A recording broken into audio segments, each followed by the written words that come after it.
We're just getting older, world is getting colder. Trying to get sober, Lord help me get stronger. World is on my shoulders. How we doing today? This is the 12 at 12 podcast, the podcast about real life, recovery, redemption, growth and development, because that's what this is about. And if you have not yet subscribed to this channel, please tap the subscribe button and share for more. Also, we are sponsored by First Step Recovery. If you suffer from substance abuse disorder, severe mental illness, please do not hesitate to call the numbers you see right across the screen. Call them, reach out to them. They're there for you. They're there to help. So don't be scared. Don't hesitate. Don't wait. Call them today if you need help. We have a special guest today on the show. Okay? Hey, my name is Katie. How you doing today? Good. So, Katie, tell me a little bit about yourself. Where are you from? I'm from South Carolina, Rock Hill, South Carolina. I am 30 years old. I'll be 31 tomorrow. Oh, happy birthday. Thank you. I have a 10-year-old little boy, and I came to Kentucky in December of 23. What brought you to Kentucky? Sobriety. My journey on sobriety. I came out here because I was tired of my lifestyle. It was getting pretty hectic.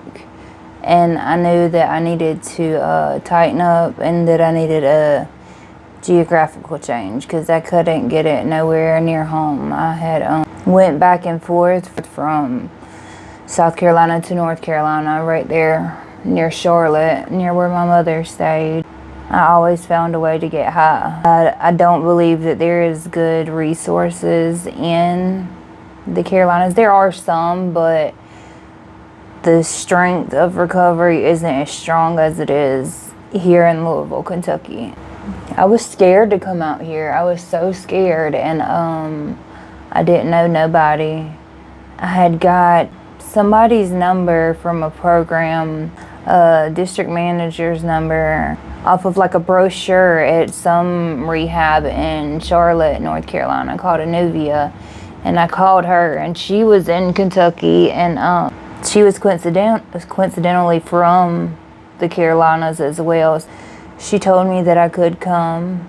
I was iffy, I was scared, because I still didn't know nobody. I just knew this woman's from the same area as I am, kind of, sort of. Yeah, I stayed in contact with her over the phone for a couple months before I finally headed out, and I was terrified. And I got here, and she showed me tough love, and that's exactly what I needed. I know that's right. Right. Sometimes you gotta have that tough love, and if you if someone loves you, you know, it doesn't mean just let a person just get away with anything. Yeah. You know, true love it comes with sacrifice, but also I believe types of chastisement to come down. Not saying like, oh, this is your parent or whatever, but sometimes you have to have someone who look up to and be like, you know what? Exactly. You got to put this childish thing aside, you know, time is over with, you got to get right, you got to do better, this, that, and you know, they're not just going to let you self-destruct. So tell me, when did you first start using? And what was your drug of choice? Okay, probably like 14-ish. I started with the weed and the alcohol. See that? Just like everybody else. See that? That's how it goes down. Yeah. Gateway drug. Gateway, yeah. Was it a reason why you started? Was it like, you know what, everybody else is doing it and... Yeah. That's what it was? Yeah, but it's peer pressure a little bit? It was just what the cool kids was doing. And I was part of that club. It's what we wouldn't all do is meet up somewhere, a few of us on the weekends, and just turn up. I mean, with some alcohol and some weed and some cigarettes. We thought we had it made in the shade. Yeah. It was the time of our life. And it did start out being fun at the beginning until I noticed myself progressing past those people who had done settled down and gotten married and they're like having their little happily ever life and their successful career, and I'm still out here and I done graduated to harder things. And I'm just looking like, well, where have I gotten myself into? Like, got in a little bit too deep. Yeah, 10 plus years later and I'm still out there doing shenanigans, like just crazy stuff. affected you a little differently. Some people do it and lean back, and other people just continue to go forward. I went hard for too long. Was it the feeling of it, or was it? What was your drug of choice? Here at the end, it was fentanyl and meth.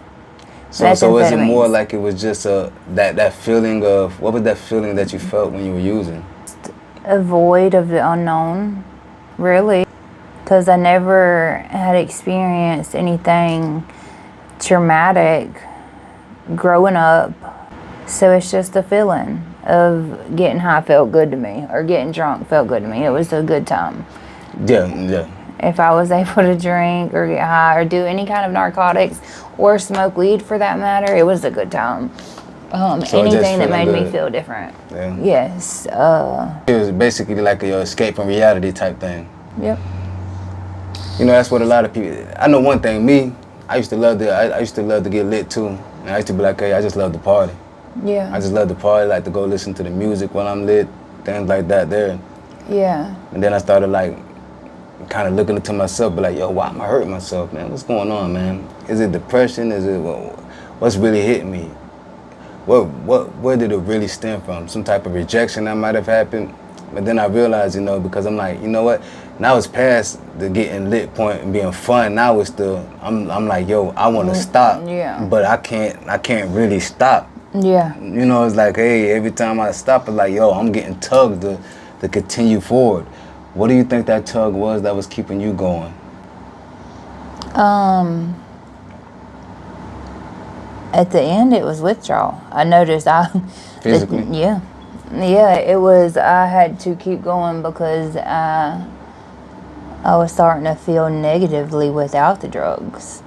So I know I needed them to keep going. Like, whenever I was on heroin, I would start feeling sick, and I knew that was dope sick, so I had to keep going for a little bit. Then I tried the Suboxone thing, and I would just turn around and sell those for or trade them for different kinds of drugs. So it wasn't in me to. Want a piece of gum? Oh, my breath stink? No, I'm about to get a piece. So appreciate it. yeah, it was the withdrawal. I had to keep doing it, and then the fentanyl. Whenever that came into play, I got dope sick way quicker. And like the same day, I needed some more. Like, I couldn't just not do it. Hold on, so was the fentanyl the most addicting thing that you ever took?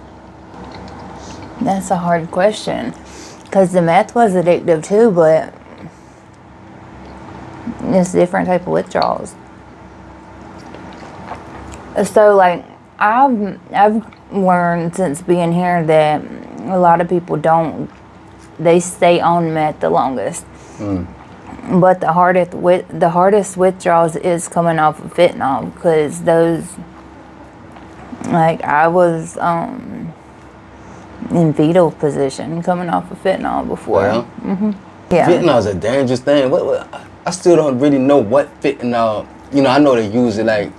I think they use some when they like go under for like surgery things. Yeah, fentanyl is fentanyl. it's like, nothing like the medical fentanyl. I've done both. Like, in the medical fentanyl, it doesn't kill people as easily, and I'm assuming you have to have a lot more of a dose than the shit out here that they're calling fentanyl. That's not fentanyl. I don't know what that is, but it's the stuff that's killing people like that. yeah, it's highly addictive. So that's not really like fentanyl. That's like something fentanyl mixed with that's something else. man-made from another country to kill people or something, but I know it's a different feeling.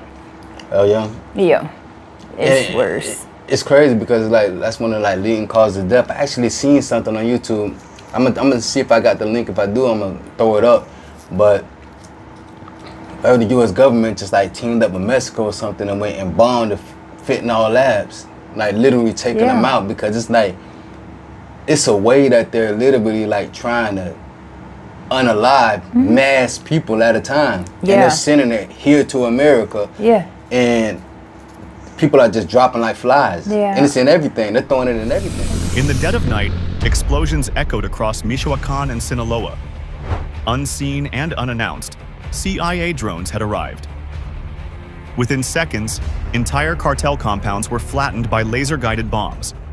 High-ranking drug lords were killed where they slept, taken down by precision strikes informed by 18 silent surveillance missions. These attacks weren't just symbolic. They struck at the core of Mexico's most dangerous criminal empires. And yet, no one saw it coming. Not the cartels, not the public, not even the Mexican government. In February 2025, something extraordinary happened behind closed doors in Washington. After weeks of classified meetings with the Department of Defense and top intelligence officials, the Trump administration decided to change the rules of engagement. The United States would no longer treat Mexican drug cartels as criminal enterprises. Instead, they would be designated as foreign terrorist organizations.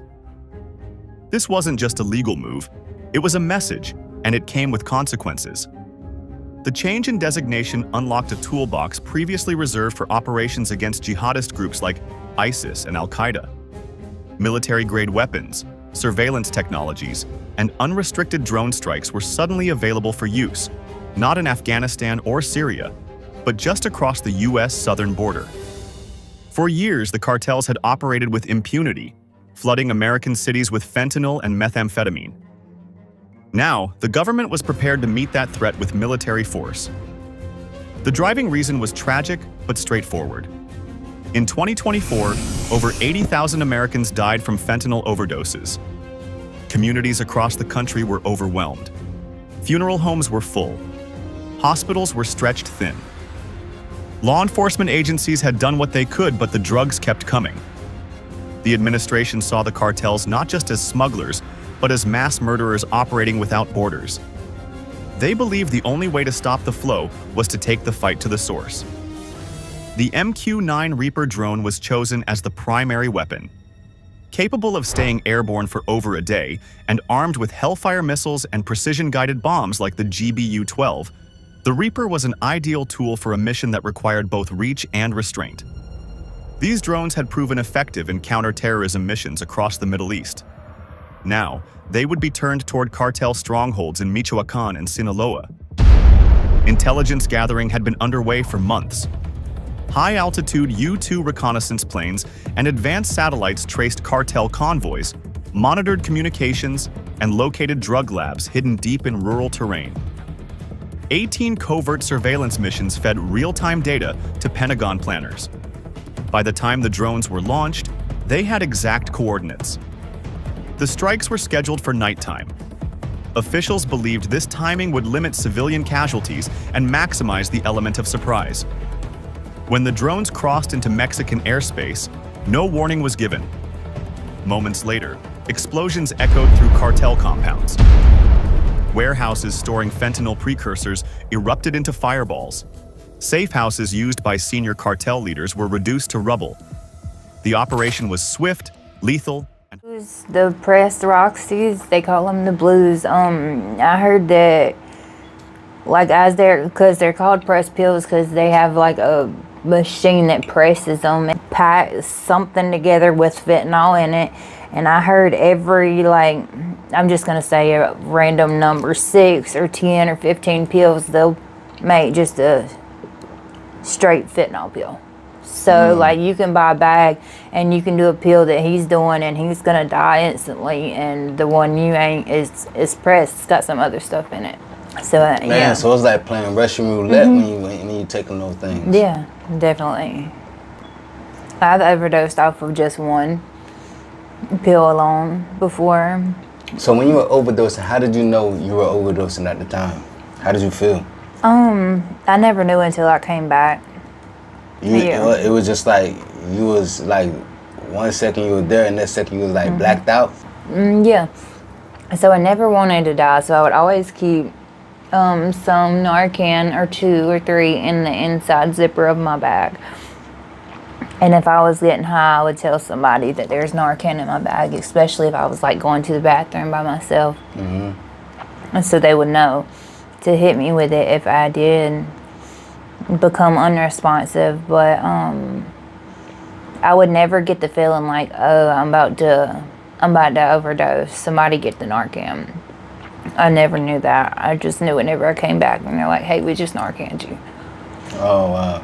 It just takes over so fast. You see that, people? That's how fast you can leave this earth. Yeah. Literally. It's just Yeah. 1 second, you're here, next second you're bam. Off of just somebody giving you some bad dope. I Yeah. mean, it's all bad. Yeah. You know, it's all bad. I'm not saying one's better than the next, but like you could really have anything you take. You could have a bad batch at any time, and that could be it. Yeah. That could be it. Get help today, people. If you need help, don't forget to holler at First Step Recovery, or if you're in the area, look it up. Look up places to help people, rehabs, and get there and get help. God first is what I believe in. Yeah. First off, you know, once you, a lot of people I know just pray for a change and things like that, and and they might go through overdoses after overdoses after overdoses before they actually start changing. Yeah. You know, before they actually start taking those steps to actually change. So you got tired of the life you were living down in South Carolina. You moved to Louisville. You had I would say a bigger sister type figure or mother type figure to come and lay down some ground on where you could go to get help and things like that in Louisville. That's crazy that you say that, because no, I didn't. Like I said, I didn't know nobody out here. It was on my own accord. Now, whenever I was in the rehab in North Carolina that I got the contact information for Oh, North out Carolina. here. Sorry about that. It's North and South that I've lived in, so Okay. it's fine. So Okay. both the Carolinas, Okay, I've both been the there. Carolinas. Okay. Yeah, and there was a guy in that program in North Carolina, and he said he was coming out here. So I jumped on the bandwagon, but it was a couple months after he had came, and I still have never linked up with him since I got here. I actually seen him, and he was relapsed again, and he looked rough. Oh man. To the point where I just didn't even speak. I didn't know what to say. I didn't want to be seen. I was just like, Well, thank goodness you didn't link back up with him, I guess, right? yeah. And it also showed me what I was settling for in my mind at the time, what I thought I was worthy of, and I was just like, whoa. Yeah. So yeah, I was like, all right, well then I guess I'll go to Kentucky. And I did, and I found my own program to go to, and it was just a winner. I've never strived like I have where I'm from, like I do in Kentucky. So Yeah. it's definitely helped me get on my feet and helped me get mixed back in with society. Because I was at a point where I felt like I didn't mix in with public. Like, I felt like if I was visible to somebody, they knew I was getting high. I know they did, Yeah. by my appearance. I think that's a good thing that a person should think about too, is if you're able to relocate. A lot of times it's a good thing because being in that environment, knowing certain people, Yeah. things of that nature, it's just a place of comfortableness that when you're doing it, it has a grasp on you, you know. Exactly. It definitely helped me moving here. I didn't mean to cut you off. No, you good. But one thing about Louisville, Kentucky, I would start riding the bus because I had no other choice. Where I'm from, I wouldn't want people to see me, oh gosh, she's riding the bus, she's standing out at the bus stop, because that wasn't cool. But out here, it humbled me to do what I had to do, and I did. So, but in That's a South good Carolina, thing. I wouldn't want to be seen. In Kentucky, I did not care. I didn't care, raining or not. I'd have me an umbrella. Don't matter, you know, Yeah. because nobody knew me. Yeah. See, that's a good thing about it. That's a good thing. Yeah. Change is good, people. Change is good. You know what? God might be Yeah. calling you to change your life today. Go to a different place. Go, you know, you might just step out and start changing. You know? Yeah. It's comfortable to be doing bad in a Yeah. place of comfortableness, which is kind of, you know, us as human beings, I guess it's just we just creatures of habit. But a lot of times people just doesn't matter that they're in a bad situation. Right. That's just what they're used to, so they're about to just stay there, and they'll have fear. Even though you're destroying yourself, you got fear of actually going somewhere and trying something different. Yeah, change was definitely scary, but it's what I needed. And how long have you been here so far? 19 months. 19 months? And sober for how long? 19 months. Yeah. Congratulations, that's good money. That's good money. That's good money. Yeah, it's been all right. It's been good. Because I came out here and I was high on the ride on the way up here, and I had to finish my little bit of drugs I had left. And then I went to a hospital detox, came down for a few days, and then I was able to come to the program. Oh, that's good money. That's great to hear. That's great to hear. What about your family? Do you still got the you still in contact with your family? Yeah, my dad and my stepmom and my son, they're coming up here to spend the weekend with me this weekend. Awesome. My sister was able to see that Kentucky was benefiting me, so she came out here. She's out here too. She got here at the beginning of April this year. Yeah, and I stay in contact with my mom. Everybody, I didn't burn them bridges, but I damaged them. Yeah. So yeah, But still healing have my comes family. time. You're right, it does. You know. Yeah. A lot of time whenever I've spent over a decade getting high, it takes a long time to fix it. It's not just instantly. Yeah. Yeah. That's one of our topics we was talking about yesterday was patience. And it's like, man, Yeah, patience. because I'm used to instant gratification. And you gotta learn when you get out here, things come with time. Yeah, it definitely does. Definitely Yeah. does. So, what are some of your plans for the future? 19 months sober, so I know you on the path. Yeah.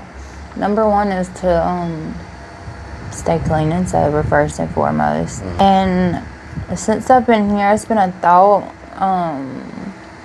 to be a ultrasound tech. I don't know. Or it could be counselor, who knows. But Yeah. the main one is to stay sober, because I know if I don't, everything I worked for will crumble. It will definitely crumble. Yeah. That's great to hear. So you on a good path. Yeah. Staying out of trouble, staying sober. I've dealt with all of my legal issues since being here. I had to go back and handle a few things, but that's taken care of. I see you're locked up too. Yeah. That comes along with the people. Yes. I mean, very rarely somebody uses and don't touch the system. Yeah. It's like a diamond in the rough type thing. Like you was real lucky, man. I don't even believe in luck. It was just whatever reason. If you didn't get locked up and you using, and you stop, that's great. But Yeah. it comes along with it. It definitely comes along with it. So that's Yeah. a great thing to see, definitely. Yeah, definitely created a little past for myself, but it's nothing that I can't move forward from, you know? That's good money. Yeah. You was able to handle it. I guess you can say it's tough, being in there, but that's what drugs will do. One step at a time. One day at a time. Yeah. And not to turn back and go back to that life, Right. it's no good. Absolutely not. Jails, institutions, and death. I feel like I visited all three. Damn. Yeah. No, that's right. Yeah. Definitely. But today, I choose life. So, Life is so much better. yeah, it so is. much better, people. And sobriety. Yep. And sanity and a clear mind. That's the simple stuff that's valuable to me today, because I know I didn't have it for a while. Yeah. Now you respect life and love it a lot more. Yeah. And life is so much better when you're sober, because man, It is. I used to even make songs like, man, I hate being sober, this, that, man. It's no fun of that. Nah, I love being sober. Yeah. I couldn't imagine not being sober. If I'm not in my right mind, I just feel like, what the heck is going on? Why? Yeah. What? No, I like to know what's going on. I like to be healthy. I like that type of stuff, I don't like to destroy myself anymore. Same. Yeah. That's great to hear. So is there anything else you'd like to say to the people? Stay sober. Try your hardest every day. Good money. That's good money. Yeah. Stay sober. Try your hardest every day. And if you have not used, don't use. And one thing I see is that a lot of people, the peer pressure, the influence and things, leads them to using. Listen, it's cool not to use drugs. Yeah. Trust me, if you're in high school or something like that and people around you using drugs, just look at this. The people who are a lot cooler when they get older, they don't use drugs. Yeah. They the ones with the good jobs, they got the good families and things like that. Don't use. Don't start. And if you're using, stop using. We love you. We thank you for tuning in today. And stay tuned for more. God bless.